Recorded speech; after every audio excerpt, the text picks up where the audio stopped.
Local सुन लो पहले बात, खबरदार आतंकवादियों से ज्यादा खतरनाक हो। पहले एक सवाल करते हो ना, सवाल का जवाब पूछो पहले कि जब अन्ना हजारे रामलीला मैदान में बैठ सकता है तो वो किरण बेदी कहाँ है? वो पौने 2 आंख वाला कानिया बाबा कहाँ है? लाला हरामदेव जो साइकिल पर मट्ठा बेचता था, आज सारी प्रोडक्ट उसी की कंपनी में बनेगा। अरे नहीं, लाल चारे सुन नहीं रहे, लाल चंदन 50 टन बाबा रामदेव का पकड़ा गया था, तब आप कहाँ थे? सपोर्ट कर लो, आप तो आपके हिसाब से चल लो, देश बेच लो, देश की छाली संपत्ति बेच लो, आपको भी दलाली मिले और हम चुप रहे तो ठीक है। आप किसके दलाल हैं? आप किसके दलाल हैं? क्या अगर सवाल करना देश हित में गलत है क्या? आपने माँ का दूध पिया तो आप सवाल करो ना। नहीं, देश हित में सवाल। अरे सुनो, माइक लगाना है तो ये सवाल जाके बीजेपी कार्यालय में पूछो। बीजेपी सुनो, बीजेपी नारे सुन नहीं रहे। अरे मुंह के बवासीर के साथ साथ कान का भी बवासीर है। देश में जब नरेंद्र मोदी ने एक भी संस्था नहीं बनाई तो वो संस्था बेचने का हकदार कैसे?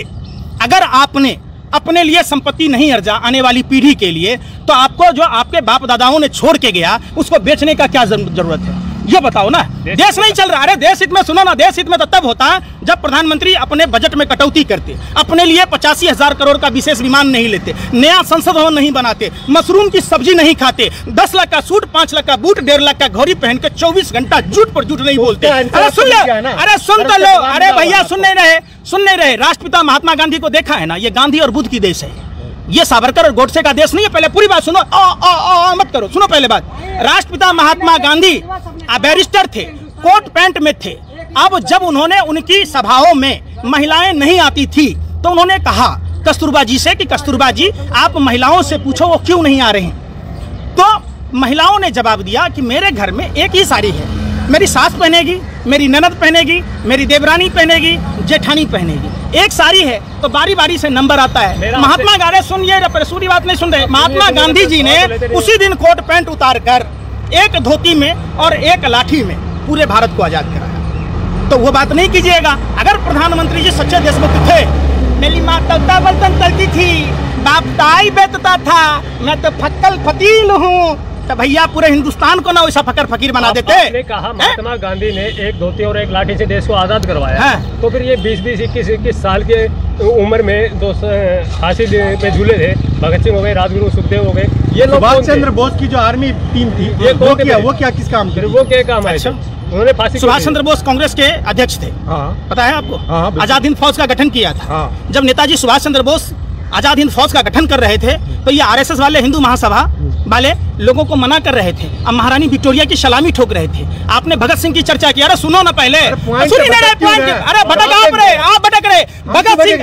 भगत सिंह के खिलाफ गवाही देने वाला सरसादी लाल हिंदू महासभा का प्रांतीय अध्यक्ष था पंजाब प्रांत का, जिसके आज भी चीनी मिल है। अरे सुन नहीं रहे, मैं क्या कह रहा हूँ, सुनोगे तब ना भैया। अरे सुन ही नहीं रहे, आपको इतनी दलाली मिली, सुनते नहीं। आप सुनो ना पहले बात।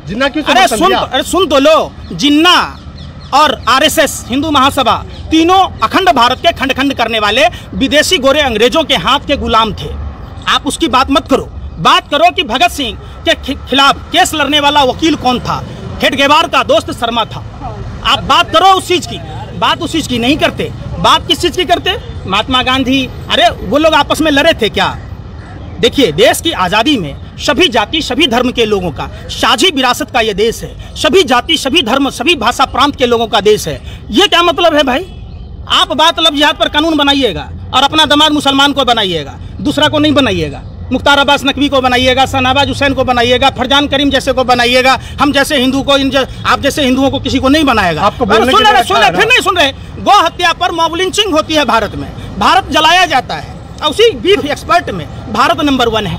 तो ये किसके मीट में? अरे सुन रहे, ब्राजील को पछाड़ के नंबर 1 हो गया। नहीं जानकारी है तो जाके पढ़ लेना, हाथ में मोबाइल है। अरे ब्राजील को फेल कर दिया भारत भाई, ब्राजील को पीछे छोड़ दिया। आप पढ़े हो जाके ठीक से, जाके पूछोगे तब ना पता चलेगा। एक आखिरी सवाल है, राष्ट्र सबसे बड़ा है या कोई व्यक्ति विशेष? राष्ट्र सर्वोपरि सब दिन रहा है। राष्ट्र अगर सर्वोपरि है, सबसे बड़ा है, तो महात्मा गांधी को पिता कैसे बन गया राष्ट्रपिता? किसने राष्ट्रपति पिता का उपाधि दी थी पता है आपको? वही पूछ रहा हूँ मैं आपसे। अरे राष्ट्रपिता की उपाधि किसने दी? सुभाष चंद्र बोस ने। आप उस समय नहीं बोलते जब भारतीय जनता पार्टी के नेता के द्वारा तमिलनाडु प्रदेश के प्रदेश अध्यक्ष, जो एक्स सर्विस विंग के प्रदेश अध्यक्ष थे, जब Netaji Subhash Chandra Bose plus Swami Vivekananda equal to Narendra Modi, कहाँ से भैया? सरदार पटेल आधुनिक भारत के निर्माणकर्ता, शिल्पीकार, उनके नाम पर जो मोटेरा स्टेडियम था उसका नाम बदल के नरेंद्र मोदी जी अपने नाम पर कर लिया, तब आप नहीं बोलते, तब आप चुप्पी साध लेते। बदलाव में आपको दुख का है? बदलाव में वो मुगल बादशाह थे सरदार पटेल जी, बदलाव कहेंगे इसको? अरे आप जब बदलाव ही है तो अपने नाम को राजा हरिश्चंद्र कर लीजिए, आप भी राजा हरिश्चंद्र हो जाइएगा, अमीर के अमीर हो जाइएगा। मेरा सवाल वही पहले है, वही दोबारा से है। क्या दोबारा से है? राष्ट्र पहले आया या महात्मा गांधी पहले आए? फिर वही बात, राष्ट्रपिता महात्मा गांधी आजादी की लड़ाई के महानायक थे और नेताजी सुभाष, सुन ही नहीं रहे राष्ट्रपिता, ये सुभाष चंद्र बोस से जाके पूछ लीजिए ऊपर जाके आप कि उन्होंने क्यों कहा, सम्मान में कहा। तो ये सुभाष चंद्र बोस का इज्जत होना चाहिए ना, कि नहीं होना चाहिए?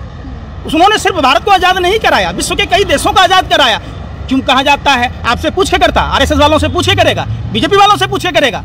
ये सुभाष चंद्र बोस की मन की भावना थी। वो भी तो अपने लेवल पे अच्छा काम करिए। हाँ तो ठीक है, करिए, देश बेचते रहिए, आप लोग गुलामी करते रहिए, आप लोग गुलामी करते रहिए निजीकरण के नाम पर, एनपीए के नाम पर अपने व्यापारिक मित्रों का पैसा माफ करते रहिए और पार्टी फंड में चंदा देते रहिए। आपके बच्चे हैं? अरे हमको शादी करके नरेंद्र मोदी की तरह जसोदाबेन को छोड़ दिया कि हमसे पूछ रहे हैं बच्चे हैं जिनके पुर्जे थे ढीले, उसमें ऊर्जा कहाँ से आएगा जो खोज रहे हैं? हर कोई अपने बच्चे को प्राइवेट में क्यों पढ़ाना चाहते हैं? अगर स्कूल पर ये सरकार का काम है ना भाई, एक समान शिक्षा नीति लागू करना, एक समान स्वास्थ्य नीति लागू करना। अगर नरेंद्र मोदी जी चाहते प्रधानमंत्री बने, 7 साल हो गए, 7 साल में विकास बताइए। एक बनारस में आप बता दीजिए, जो प्रधानमंत्री ने कहा 5 गांव आदर्श बनाने की बात, 35 गांव बता दीजिए, मान लेंगे। तो आप वो बात नहीं पूछेगा, सवाल ही नहीं उठता। 100 स्मार्ट सिटी की बात की, वो नहीं पूछेगा। अच्छे दिनों की बात, बिहार के 17 जिलों में बाढ़ आती है, कोसी, कमला, गंडक, बागमती, महानंदा नदियों के लिए। फिर नरेंद्र मोदी, तो नरेंद्र मोदी प्रधानमंत्री है ना, तो आप ऐसा ही लिखो।